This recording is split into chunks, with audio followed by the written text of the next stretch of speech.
Good morning and happy almost December. I think this is the last day in November, is it? Yes, tomorrow's December 1st.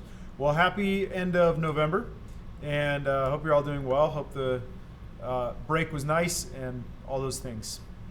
So today I am going to lecture you on the importance of how to choose the right camera to buy. Okay? Now, every photographer, obviously, if they want to call themselves a photographer, needs a camera. There are, however, a few features that you will need to know when buying a camera.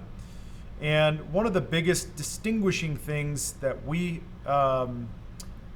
sort of choose between when we buy a camera is the first would be, I would say the first is mirrorless versus an SLR.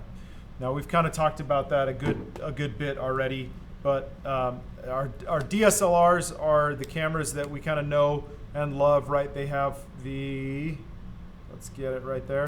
They've got the mirror box in them, right? There's a mirror right there, right? And that lets us know, okay? That lets us know that that is a DSLR, okay? Then we have mirrorless cameras, which we're already familiar with. They don't have that mirror box in there. So apart from mirrorless versus DSLR, the other thing that we really care about when making the decision on which camera to buy is the sensor size, okay? Now, the two primary sensor sizes that are out there are called 35 millimeter or AP or full frame camera, or what's called an APS-C, or a cropped sensor or a cropped camera, okay? Now this 5D Mark IV here is what's called a full frame camera. The reason that it's called a full frame camera is because the sensor size equates to one of those squares that you're looking at there, right? It's based off of the old school film, okay? So it's 35 millimeters. APS-C, on the other hand, is cropped down 0.4 times, right? So it is a truncated version. It's a smaller sensor physically, okay? Now, the sensor itself, let me see there. That's the sensor. I just popped up the mirror. Sorry, I wish I could give you that. See how it kind of changes colors? It's kind of a neat one there. So that's that green thing back there. And the sensor size is really the defining factor for a lot of people, okay? To understand why a larger sensor might be appealing to somebody, you kind of need to understand how images are recorded, right? With what are called photosites. Okay, a photosite is something that is light sensitive, and when light hits it, it reacts in a certain way. Okay, now on a larger sensor, we have larger photosites, physically larger. If we had a 20 megapixel cropped sensor camera and a 20 megapixel full frame camera, both of those cameras are 20 megapixels. However, the photosites on the full frame are 1.6 times larger, okay, all things being equal. All right, so generally that's considered to produce a better image. And that's kind of the end of that. Some other advantages of your 35 millimeter format size are, again, larger sensors, so you have better photosites. Generally considered to have better image quality. And, something that we're going to get to on Wednesday, Thursday is that lenses are generally understood inside the 35 millimeter world. I'll talk more about this later in the week.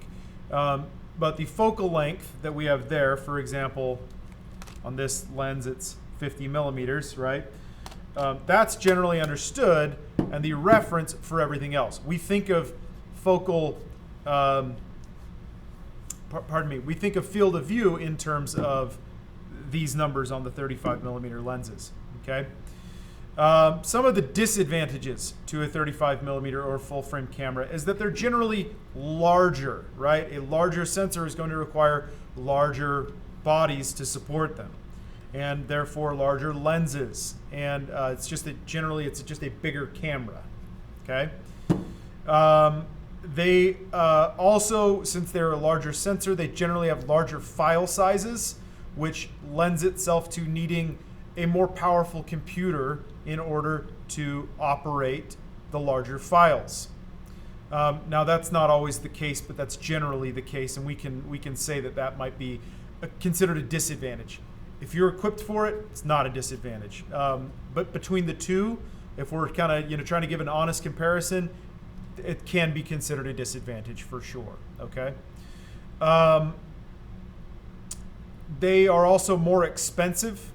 The entry point into a full frame camera is a little bit higher than a cropped camera.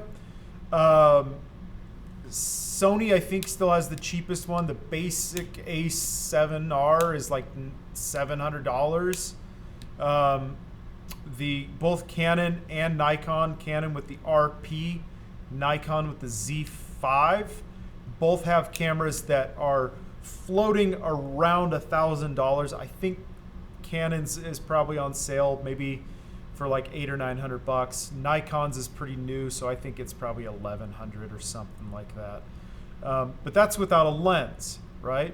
So they're a little bit more expensive. But again, where's the trade-off? You have a little bit higher image quality for a little bit more money, okay?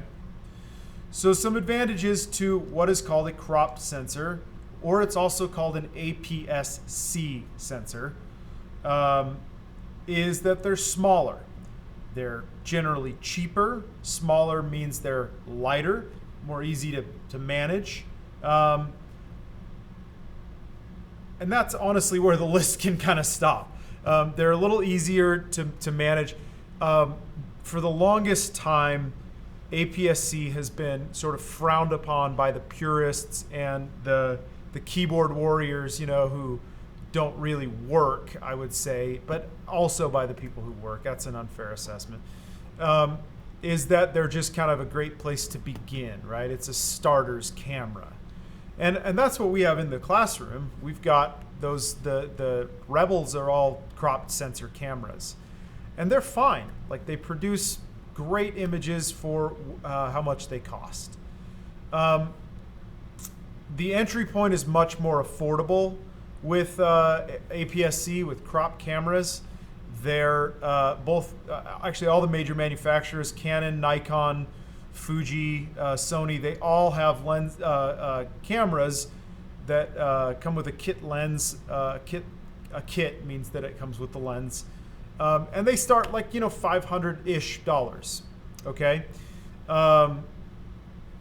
Obviously I have both. I shoot Canon, but for almost everything else I shoot, I actually shoot Fuji, which is a cropped sensor. And I also have that's not important. These are generally considered like a working machine, okay? The big guys like the R5, the brand new R5, this guy, they're cameras that can just be beat to death, ridden hard, put away wet, so to speak, and they just are a workhorse, okay? And when I'm shooting a wedding, which isn't ever anymore because weddings are dumb, but when I'm shooting a wedding, this is in my hand, right? It's not my Fuji generally, okay? For what I would consider passion projects or more artistic projects, I reach for my Fuji every time. I shoot with my Fuji 90% of the time, 95% of the time, honestly. And that's a cropped camera, and I love it to death. Now, some of the disadvantages, about image quality between the two. I wouldn't say that the 35 format is necessarily better. The cropped images are fine. It's just that the 35 millimeter is just a little bit better, right? It's not that it's like night and day better. They're just a little bit better, which matters to some people, right? If you're a social media photographer, you don't need this, man. You just don't. If all you're doing is living for Instagram and whatever, just forget this. Buy a Rebel, buy a XT200, whatever, and don't spend this money on this if all of your images will just end up on social media. Okay, if you're a working professional, yeah, go for it. Not necessarily a disadvantage to our cropped cameras, but and then again I'll talk about this later, but you do have to multiply our focal lengths and aperture values by 1.5 or 1.6 depending on the camera to understand where your field of view is. Once you get the hang of it, however, it's not really a big deal. It's just mildly inconvenient to look at a lens and say, okay, a 23 is actually an 11.5, so 23 plus 11.5 is 34, so that's the equivalent of a 34 millimeter lens, right? So a 35 millimeter lens, right? So it's a little bit weird once you get the hang of it, it's no big deal. Each camera within their own right, 35 or crop, whatever, is going to have their own features. And why one camera in the same category of sensor size is going to be more expensive than another is going to be based on the features of the camera itself. The things to consider there are things like resolution, how many megapixels it has, what type of video it records, 4K at 60p, 5K at 30 or what? There's a whole bunch of junk to consider there. How good is the autofocus or tracking? What type of image processor it has, how fast it can record the images. Does it have image stabilization built in the body? What type of memory cards does it have? How many memory cards can it hold? Usually one or two. When was it released? Is it the newest thing or is it 2 years old and it's kind of on sale? Ergonomics, how does it feel in your hands?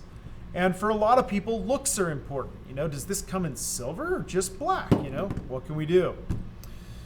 So your assignment here, we'll kind of break there, is I'm giving you $1,200. I'm giving you, it's whatever, $1,200 to shop for a new camera.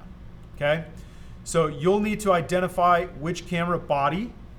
If you want to buy a lens for that camera, you'll need to buy a lens if you're doing non-kit lenses, non-kit bodies. And you need to buy stuff like memory cards, perhaps a spare battery. If you're a case type of person or a really fancy neck strap person, you could do that. Just remember not to blow the whole your whole budget just on the body, right? I'll tell you, it doesn't matter. Never mind. So $1,200 to play around with on.